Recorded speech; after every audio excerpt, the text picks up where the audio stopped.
Good evening everyone, welcome to my channel Dhwani classes. आज हम class 10 probability के resource and development chapter के बारे में डिस्कस करेंगे। जैसे कि चैप्टर के नाम से क्लियर हो रहा है, रिसोर्सेज एंड डेवलपमेंट। तो सबसे पहले बात आती है कि रिसोर्सेज क्या है, व्हाट आर रिसोर्सेज। तो नॉर्मली आप रिसोर्स तो जानते हैं कि resources which can fulfil our needs are called resources, यानी जो हमारी नीड्स को फुलफिल करे वो रिसोर्स कहलाते हैं। ठीक है, तो अब हमारी नीड्स को फुलफिल कैसे करते हैं? बाय द नेचर, या फिर कह सकते हैं कि resource by the human being, by the effort by the human being, यानी ह्यूमन बीइंग के एफर्ट से और नेचर के प्रोसेस से जो हमारी बेसिक नीड्स को पूरा करे वो रिसोर्स कहलाते हैं। But in economy resource are considered as like resource क्या किसे कहेंगे? रिसोर्स और डेवलपमेंट कब माना जाएगा? जबकि वो टेक्निकली अफोर्डेबल है। मतलब यानी रिसोर्स के बारे में हमें पता तो है कि ये यूज़फुल है, लेकिन we don't know how to use it, या we don't know the technology of this resource. Secondly, economically feasible, यानी यदि जो रिसोर्स अवेलेबल है वो इकोनॉमिकली इतना अफोर्डेबल है कि हम उसको पैसों के साथ या इनकम के साथ उसको प्रॉपर यूज़ कर सकते हैं, तो वो रिसोर्स में आएगा। फिर थर्ड है एडोप्टेबिलिटी, यानी यदि हम उसको अडॉप्ट कर सकते हैं, एक्सेप्ट कर सकते हैं, वो हमारे लिए यूज़फुल है, तो वो रिसोर्स कहलाता है। बेसिकली रिसोर्स को हम टू टाइप में डिवाइड करते हैं, यानी रिसोर्स के टू टाइप होते हैं, नेचुरल रिसोर्स और ह्यूमन मेड रिसोर्स। ये आप लास्ट कई सालों से पढ़ते हैं क्लास 6 से। तो नेचुरल रिसोर्स यानी which can be fulfil by the nature, and human made resource यानी जो ह्यूमन बीइंग के द्वारा प्रोवाइड किया जाता है। अच्छा, नेचुरल रिसोर्स में जैसे कि एयर है, वाटर है, विंड है, these are the types of natural resource. और human made resource which are using nowadays by the different form, like fan, it is a type of human made resource. We are using a telephone, this is a type of human made resource. We are using a camera, we are using a online classes by the camera, by the internet. These are the types of human made resource. So ये types of clear हो गए resource के। आपने ये समझा कि resource बनने के लिए कंडीशंस क्या है, इकोनॉमिक रिसोर्स बनने के लिए कंडीशंस क्या है। Now we have to discuss about the resources type, यानी हमें इस लेक्चर में रिसोर्स के टाइप्स को डिस्कस करना है। सो ब्लैक बोर्ड पे जो मैंने लिखा है कुछ रिसोर्स के टाइप के बारे में। First resource is given here origin.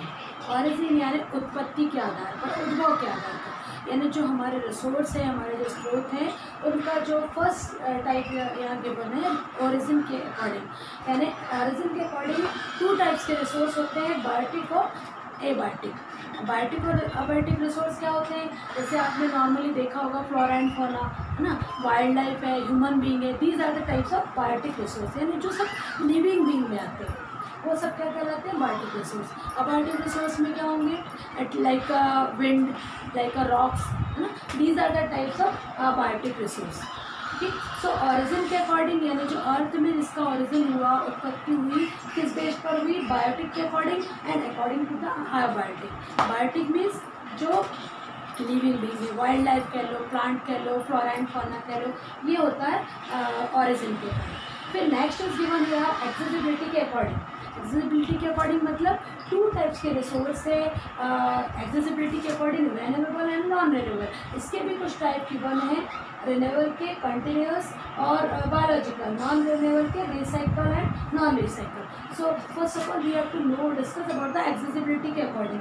Accessibility यानी जो हमारे एटमॉस्फेयर पर एग्जिस्ट है, जो हमें चारों ओर देखने को मिलते हैं, महसूस होते हैं, एग्जिस्ट होते हैं, उनके अकॉर्डिंग रिसोर्स कैसे टाइप में डिवाइड किया जाता है। तो renewable resource, renewable resource means which can be renew by the nature, यानी ऐसे रिसोर्स जो नेचर उसको रिलीव करती रहती है, जैसे ऑक्सीजन है, दिस आर द विंड है, सॉरी विंड है, this is the type of renewable resource, water है, this is also the type of renewable resource. Now we have to discuss about the non renewable resource. यानी non renewable resource it means ऐसे resource जिनको हम renew नहीं कर सकते, like a fossil fuels, है ना, यानी जिनकी जो प्रोडक्शन प्रोसेस है, जिनकी जो फॉर्मेशन प्रोसेस है वो लॉन्ग टाइम है, कई करोड़ों वर्ष जिसको लग जाते हैं उसके प्रोडक्शन में, यानी ऐसे रिसोर्स को we can't renew that resources is called a non renewable resource. यानी एक्सेसिबिलिटी के 2 टाइप्स है, renewable resource and non renewable resource. अब हम रिन्यूएबल रिसोर्स को भी 2 पार्ट में डिवाइड करेंगे, जैसे कंटिन्यूस और बायोलॉजिकल।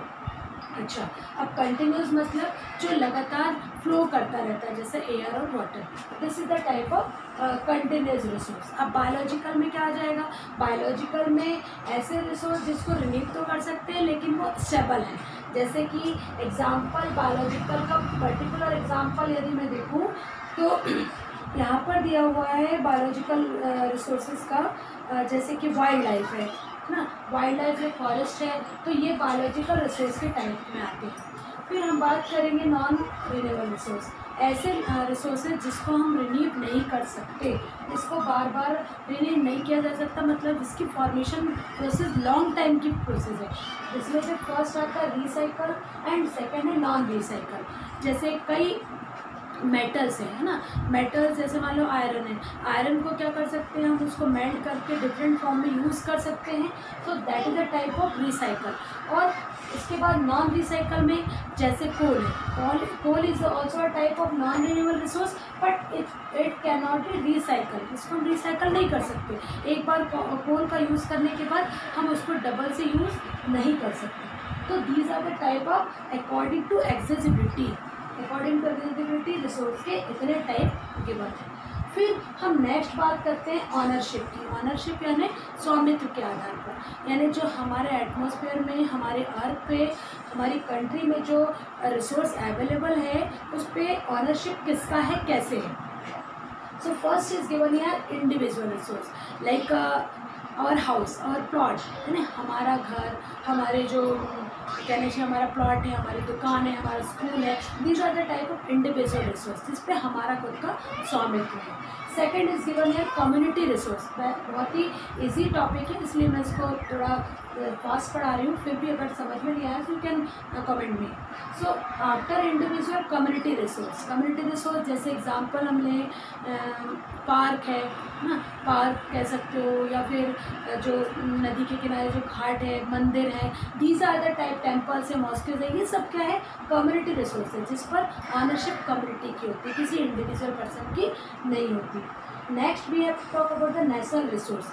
नेशनल रिसोर्स में क्या हो जाएगा, जितने भी रिसोर्स अवेलेबल हैं जो नेशन की बाउंड्री के अंदर अवेलेबल हैं, that is the type of national resource. यानी हमारे इंडिया की जो मैप बनता है, इंडिया की बाउंड्री के अंदर जितने भी रिसोर्स अवेलेबल हैं, they all are the coming in a national resource.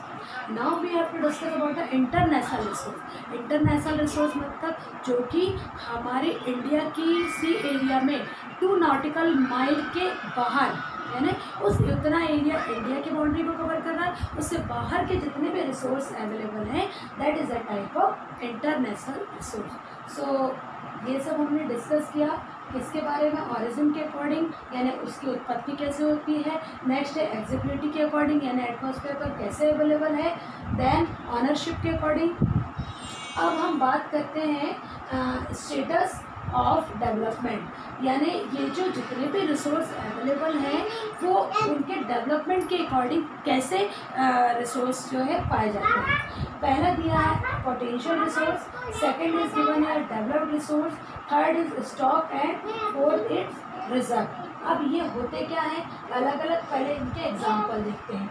First is given here potential resource. Potential resource मतलब जिसके एग्जांपल हम देखते हैं सोलार एनर्जी या विंड, है ना, ऐसे रिसोर्स जो हमारे अर्थ पे अवेलेबल है और उनमें इतना पोटेंशियल है कि हम इनको लाइव मतलब लॉन्ग टाइम तक यूज़ कर सकते हैं। जैसे कि वाटर से, या फिर कह सकते हैं विंड से हम टाइडल एनर्जी प्रोड्यूस कर सकते हैं, ठीक है। तो उनमें पोटेंशियल जो है वो ज़्यादा है, तो ये इसके अकॉर्डिंग हो गया। फिर नेक्स्ट है डेवलप्ड के अकॉर्डिंग।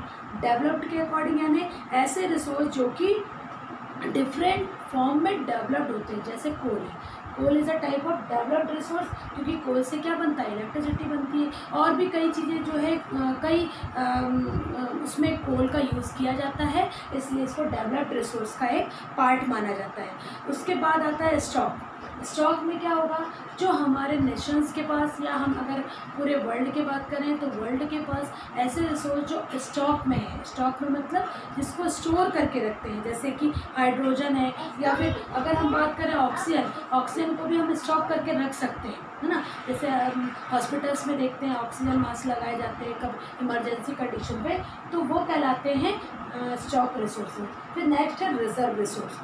रिजर्व रिसोर्स में यानी ऐसे रिसोर्सेज जो कि एंडेंजर्ड हैं, है ना, धीरे धीरे जिनकी कमी होती जा रही है अर्थ पे, हमारे एटमॉस्फेयर में, तो गवर्नमेंट क्या करती है, उसको एक पर्टिकुलर एरिया को उसको बांध देती है और उसको रिजर्व कर देती है। जैसे फॉरेस्ट है, फॉरेस्ट को गवर्नमेंट ने क्या कर दिया, कई लॉज बनाए और कई ऐसे रूल्स रेगुलेशन बनाए ताकि उसको पूरा बाउंड कर दिया कि उस पर किसी का भी, अब जैसे टाइगर रिजर्व्स है ना, वाइल्ड लाइफ है, या फिर जो जितने भी सेंचुरीज बनाई गई है या नेशनल पार्क बनाए गए हैं, they all are coming in the reserve.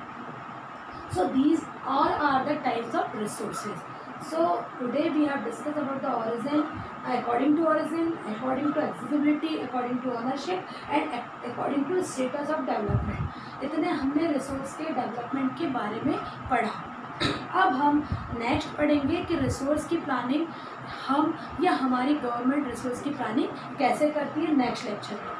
अगर आज के लेक्चर में इसमें तो किसी तरह का कोई डाउट हो, so you can comment me and like and subscribe my channel. Thank you and have a nice day.